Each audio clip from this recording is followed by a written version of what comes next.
ये question simple है, इसमें पूछा number of electrons for 1 coulomb of charge are. तो कूलम को एक इलेक्ट्रॉन के चार्ज से यानी कि 1.6 इंटू 10⁻⁻19 से डिवाइड कर देंगे तो मेरा आंसर आ जाएगा। तो सॉल्व कर लेना।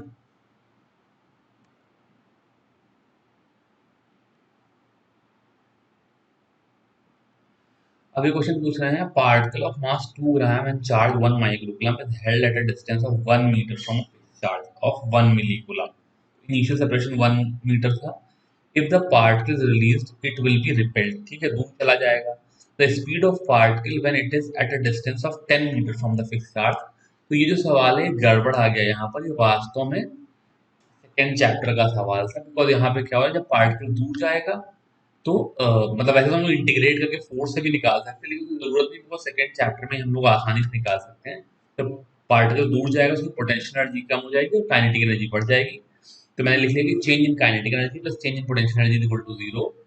तो चेंज इन काइनेटिक एनर्जी हो गई half m b square final minus zero जो कि इनिशियल थी, plus k q one q two by r होता है पोटेंशियल एनर्जी का फॉर्मूला। तो k q one q two common लिए 1/r final minus 1/r initial. तो यहाँ पर 10 आ जाएगा, ये वाला आर फाइनल जो है ये 10 मीटर हो जाएगा और आर इनिशियल 1 मीटर हो जाएगा। इसको नेगेटिव नंबर हो जाएगा, राइट हैंड साइड में ले जाकर के बी की वैल्यू निकालेंगे, सॉल्व कर लेना। The point charge q and minus 2q are placed at some distance apart. If the electric field at the location of q is E, then the electric field the location of दो बार कहती same बात, misprinting है। The electric field location of q e, then the electric field at the location of minus 2q will be. तो देखो बेटा क्या कहते हैं, इसमें थोड़ा सा इन्होंने गड़बड़ कर दिया, बिकॉज आंसर नेगेटिव देते हैं। मैं तुमको बता दूं, अगर मान लो ये क्यू रखा है, ये माइनस 2q रखा है, तो क्यू पे जो इलेक्ट्रिक फील्ड होगी वो माइनस 2q की वजह से होगी और अट्रैक्टिव होगी, मतलब टूवर्ड्स माइनस 2q होगी। तो ये इलेक्ट्रिक फील्ड हो गई और ई की वैल्यू के इंटू 2q/d² हो जाएगी। अब जब माइनस 2q पे जो इलेक्ट्रिक फील्ड होगी वो क्यू की वजह से होगी, इसे रिपल्सिव होगी, इसलिए ये भी राइट में होगी। तो ई डैश की वैल्यू की के into Q upon D square हो जाएगी, जो कि ई बाई टू हो जाएगी। पर ये माइनस ई बाई टू नहीं होगी, तो वास्तव में इसका करेक्ट आंसर होना चाहिए था ई बाई टू। लेकिन चलो जो इन्होंने ऑप्शन दे रखा है उसमें minus E by two mark कर दोगे तो आंसर सही हो जाएगा। इस क्वेश्चन में कह रहा है ना, conducting sphere of radius 10 centimetre charge with 10 microcoulomb and other uncharged sphere of radius 20 centimetre allowed to touch it for some time. After that, if the spheres are separated, then the surface density of the charges on the sphere will be in the ratio of। तो बेटा इसमें दो चीजें हैं जो मैं बताना चाहता हूँ। पहली बात तो ये रेशियो पूछ रहे हैं, एग्जैक्ट वैल्यू नहीं पूछ रहे हैं, लेकिन फिर भी क्योंकि मैं सवाल करा रहा हूँ तो थोड़ा सा एग्जैक्ट वैल्यू निकालने का तरीका बता दूंगा। उसके बाद फिर यहाँ भी थोड़ा सा पोटेंशियल का कंसेप्ट लग जा रहा है। तो ये कह रहे हैं कि मान लो टच करने के बाद दोनों स्फीयर पे जो चार्जेस हो, अगर वो मान लो Q1 और Q2 हो जाए, तो पहली बात तो Q1 plus Q2 equal to 10 microcoulomb हो जाएगी, बिकॉज चार्ज कंजर्वेशन की वजह से। और दूसरी बात दोनों के अगर मैं पोटेंशियल इक्वेट कर लूँ तो k Q1 by r one equal to k Q2 by r two, k कट जाएगा, यहाँ से Q1 by r one equal to Q2 by r two. ये दूसरा रिलेशन आ जाएगा, दो वेरिएबल में दो इक्वेशन है, सॉल्व करें Q1 और Q2 की वैल्यू मिल जाएगी, मैं वहां से सरफेस डेंसिटी वगैरह निकाल सकता हूँ। लेकिन चूंकि रेशियो पूछने से मुझे कुछ सॉल्व करने की जरूरत नहीं है, बिकॉज एसेंशियली देखो मैंने क्या कहा, मैंने कहा के Q1 बाई आर वन को मैं Q1 की जगह पे sigma one r one square लगा दूं और Q2 की जगह पे sigma two r two square लगा दूं, तो यहाँ से मेरा रिलेशन आ गया, दो चीजें टच करा करके हटा रहे हैं, क्योंकि पोटेंशियल सेम होने की वजह से sigma one r one must be equal to sigma two r two, क्योंकि उनके रेडियस का रेशो 1:2 है। इसलिए जो सिग्मा का रेशो होगा वो इनवर्सली प्रोपोर्शनल टू आर, यानी कि वो 2:1 हो जाएगा। तो this B is the correct answer, जो बिना कैलकुलेट के डायरेक्ट रेशो आ गया। ये क्वेश्चन आसान सा है, डाइपोल वाला सा कांसेप्ट है। Three charges are placed on vertices of equilateral triangle of side a as shown in the figure. The force experienced by the charge placed at the vertex A in a direction normal to BC। तो देखो क्या हो रहा है, ये B और सी जो है ये प्लस क्यू माइनस क्यू की तरह से है, तो ये डाइपोल जैसे हो गए। तो ए पे जो इलेक्ट्रिक फील्ड होगी वो बी की वजह से इधर नीचे होगी, सी की वजह से ऊपर होगी, उनका रिजल्टेंट पैरेलल हो जाएगा बीसी के, जैसे हम लोग निकालते हैं।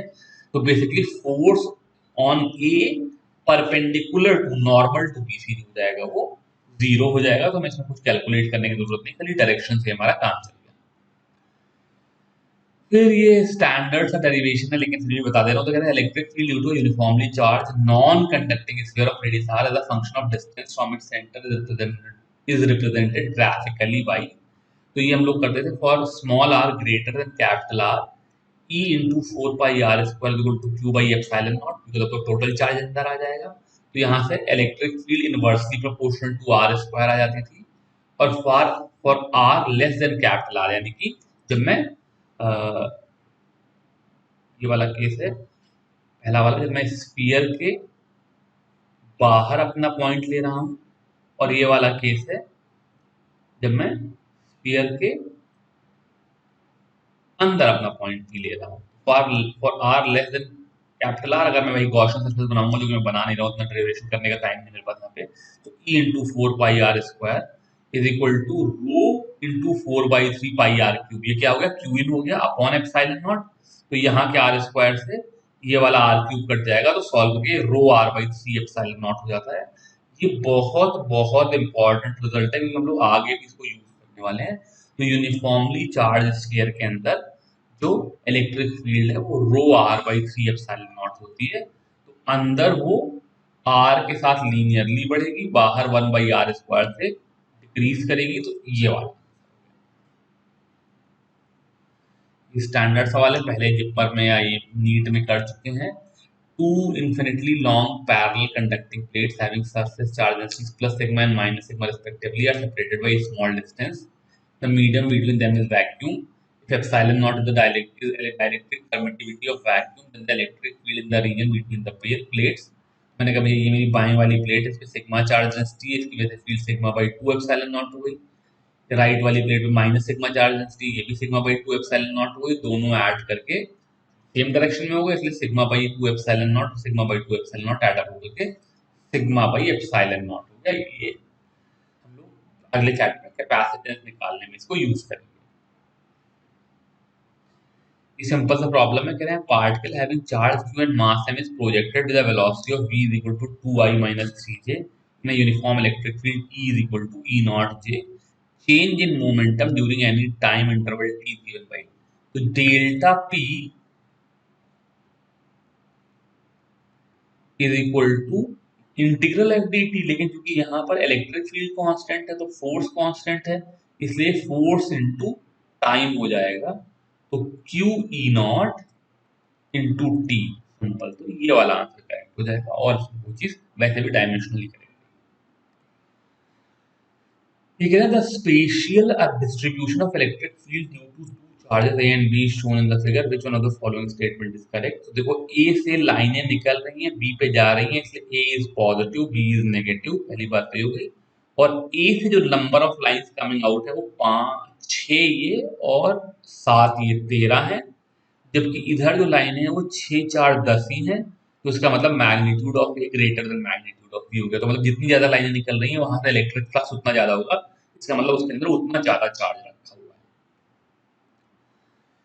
ये कह रहे हैं hollow cylinder has charge q coulomb inside it if phi is the electric flux in unit of volt meter associated with the curved surface B, the flux linked with the plane surface A in unit of volt meter will be। ठीक है, तो अभी उन्होंने एक बार यहाँ लिखना भूल गए, सिमेट्रिक होना चाहिए।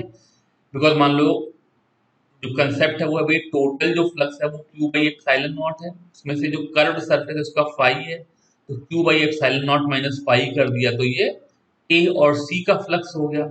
अब अगर ये सिमेट्रिक है तो मैं कह सकता हूं कि ए का flux half of q by epsilon naught minus phi है। तो ये वाला आंसर करेक्ट हो जाएगा। लेकिन अगर ए और सी दोनों का फ्लक्स बराबर है तभी, तो उन्होंने कहीं लिखा नहीं है, पर हम लोगों को मानना पड़ेगा बिकॉज और कोई हमारे पास ऑप्शन।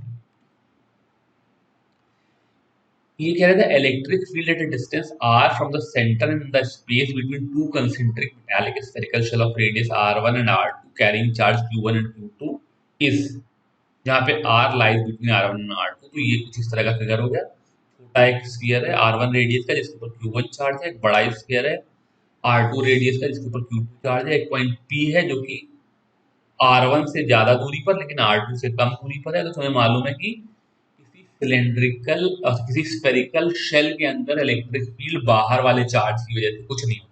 तो यहाँ पे Q2 का कोई कंट्रीब्यूशन नहीं होगा, खाली Q1 कंट्रीब्यूट करेगा।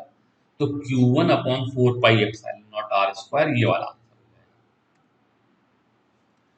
ये कह रहा था figure shows two situation in which the Gaussian cube sits in an electric field, the arrow and values indicate the direction and magnitude of the electric field. तो फील्ड नहीं है, एक्चुअली इलेक्ट्रिक फ्लक्स है, because unit देखो newton metre square पर coulomb है, तो electric flux की value है।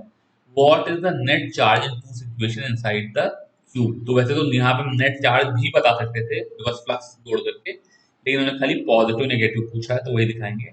तो क्यूब वन में देखो थोड़ा सा साफ नहीं आ रहा था, इसलिए मैंने एरो बना करके दिखा दिया है। बेसिकली ये 6 और ये 7 वाली दो पर फेसेस हैं जहां पे फ्लक्स आउटवर्ड है, बाकी ये 2 7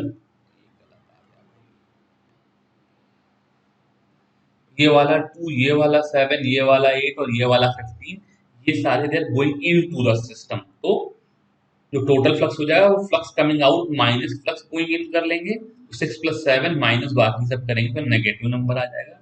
इसका मतलब वन वाली बॉडी पे नेगेटिव फ्लक्स है, इसका मतलब उसके अंदर नेगेटिव चार्ज है। वैल्यू निकालनी होती तो this is equal to q by epsilon naught करके वैल्यू भी निकाल सकते हैं। ऐसे दूसरे वाले में देखेंगे उसमें पॉजिटिव टर्म ज्यादा है, नेगेटिव कम है, तो टोटल मतलब ज्यादा फ्लक्स बाहर निकल रहा है, कम अंदर जा रहा है, तो total flux on an average ज्यादा निकल रहा है, इसलिए यहाँ पर जो चार्ज है वो पॉजिटिव हो गया। तो इसका आंसर 1 नेगेटिव एंड 2 पॉजिटिव हो जाएगा।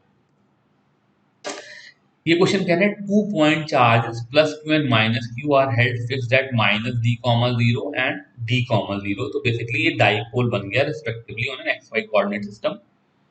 The electric field at all points on its axis है सेम डायरेक्शन। हमें मालूम है बात बिल्कुल सही नहीं है। यहाँ पर एक्सिस पे अगर मैं कहीं आउटसाइड द डाइपोल देखूंगा तो electric field minus x axis की तरफ होगी, और कहीं इनसाइड द डाइपोल देखूंगा तो वो प्लस एक्सिस की तरफ होगी। तो ये वाला पॉइंट गलत हो गया। Work has to be done in bringing a test charge from infinity to origin. ये जीरो वर्क हो जाएगा बिकॉज यहाँ पर पोटेंशियल जीरो हो जाएगा, जो अभी हमने पढ़ा नहीं है। लेकिन अगर दूसरी तरीके से देखेंगे तो एक मिनट रुक करके बताते हैं वर्क जीरो क्यों हो रहा है। Electric field at all point on the y axis along x axis. ये बात बिल्कुल सही है बिकॉज अगर मैं वाई एक्सिस पे देखूं तो प्लस क्यू की वजह से फील्ड ऐसे होगी, माइनस क्यू की वजह से फील्ड ऐसे होगी, दोनों का रिजल्टेंट ऐसा होगा। तुम्हें मालूम है डाइपोल के इक्वेटोरियल पोजीशन पे फील्ड जो है वो माइनस पी के अलोंग होती है, तो ये हमेशा एक्स एक्सिस। और चूंकि वाई एक्सिस पे हमेशा फील्ड एक्स एक्सिस के अलोंग है, इसलिए जब मैं यहां से आऊंगा इधर नीचे की तरफ तो E dot D R zero होगा, यानी कि कोई वर्क नहीं करना पड़ेगा, इसलिए यहां तक आने में जो वर्क हो जाएगा वो जीरो हो जाएगा। ये भी ये सही हो गया। और obviously the dipole moment is 2qd along x axis, ये गलत हो गया बिकॉज ये एक्स एक्सिस के अबाउट नहीं माइनस एक्स एक्सिस, तो सी करेक्ट। अब ये सवाल जो है ये बड़ा इंटरेस्टिंग है बिकॉज ये डाइपोल मोमेंट वेक्टर के ऊपर है, सॉरी इलेक्ट्रिक डिस्प्लेसमेंट वेक्टर के ऊपर है, जो कि क्या कहते हैं हम जनरली पढ़ते नहीं, इसके सवाल बहुत कम पूछे जाते हैं। तो जब हम लोग पोलराइजेशन वाला कंसेप्ट पढ़ रहे थे तो जो इलेक्ट्रिक डिस्प्लेसमेंट वेक्टर आता था उसकी वैल्यू एप्सिलॉन इनटू ई हो जाती थी, ठीक है। तो यहाँ पर एप्सिलॉन को उन्होंने के एप्सिलॉन नॉट लिख लिया है, इसलिए इलेक्ट्रिक डिस्प्लेसमेंट वेक्टर की वैल्यू के एप्सिलॉन नॉट टी हो जाएगी। डी करेक्ट आंसर है। क्वेश्चन नंबर 30 बड़ा इंटरेस्टिंग है। यहाँ पर उन्होंने सवाल क्या पूछा था, electrostatic potential inside a charge spherical ball is given by phi is equal to a r square plus b. तो पहली बात तो सवाल पूछा नहीं जाना चाहिए था बिकॉज अभी हम लोग इस चैप्टर में पोटेंशियल पढ़ते नहीं है, पर चलो मैं अगला चैप्टर का सब ला करके यहाँ बताते रहा हूँ। तो फाई जो है वो a r square plus b है, where r is the distance from the center and a comma b are constant, then the charge density inside the ball is। तो हमें मालूम है इलेक्ट्रिक फील्ड जो होती है ये minus D five by D R होती है, इसको डिफरेंशिएट करेंगे तो इलेक्ट्रिक फील्ड माइनस 2 AR हो गई। अब जस्ट बिकॉज यहाँ पे electric field proportional to r है, क्योंकि ई प्रोपोर्शनल टू आर है, मुझे तुरंत याद आ गया यूनिफॉर्म चार्ज डेंसिटी रो के लिए E rho r by three epsilon naught होती थी, और इन दोनों को कंपेयर करके रो की वैल्यू मैंने rho by three epsilon naught equal to minus two A लिख करके रो की वैल्यू 6 ए एप्सिलॉन नॉट लिख ली, इसलिए करेक्ट। अब अगर यहीं पर फाई का डिपेंडेंस आर स्क्वायर की बजाय कुछ और होता, मान लो फाई जो होता वो a r cube plus b जैसे कोई चीज हो जाती, ई से प्रोपोर्शनल टू आर स्क्वायर हो जाती, तो ये वाला तरीका हम लोग नहीं अपना सकते थे, फिर हमको काफी इंटीग्रेशन करना पड़ता। जैसे सवाल जेई मेन के पेपर से पूछे गए हैं, लेकिन मेडिकल की तैयारी करने वाले बच्चों को संभवतः नहीं पूछे जाने चाहिए। तो वो बच्चे जो मेंस की तैयारी कर रहे होंगे, वीडियो देख रहे हैं, उनके लिए इस तरह के सवाल आएंगे, तो हम लोग मेंस के सवालों में देखेंगे ऐसे पूछे गए हैं, बहुत मुश्किल है। नंबर 32 सिंपल है, कह रहा है an electric dipole of moment p is placed in a uniform electric field E such that p points along it, ठीक है, मतलब बेसिकली स्टेबल इक्विलिब्रियम पे है। If the dipole is slightly rotated about an axis perpendicular to the plane containing E and P and passing through the center of the dipole include SHM. Consider I to be the moment of inertia of the dipole about the axis of rotation. What is the time period of oscillation? Basically यहाँ पर torque जो होता है वो minus P sine theta हो जाता है, minus sign मैंने इसलिए लगा दिया बिकॉज वो रिस्टोरिंग है, मतलब उसको वापस थीटा इक्वल टू जीरो की तरफ लेके जाएगा। तो छोटे एंगल के लिए इसको मैं माइनस पी थीटा लिख सकता हूँ, यानी कि जो टॉर्क है वो प्रोपोर्शनल टू थीटा आ गया। ये सिस्टम की कंडीशन होगी, तो पी जो हो गया वो मेरा कांस्टेंट ऑफ प्रोपोर्शनैलिटी हो गया, तो इसका टाइम पीरियड हो जाएगा वो टू पाई, जैसे लीनियर सिस्टम में time period two pi root m by k होता था, वैसे यहाँ पर time period two pi root I by k हो जाएगा, तो two pi root I by p हो गया। ये सी वाला आंसर करेक्ट हो गया। इसके साथ मेरी एक वीडियो बंद कर रहा हूँ। Thank you very much.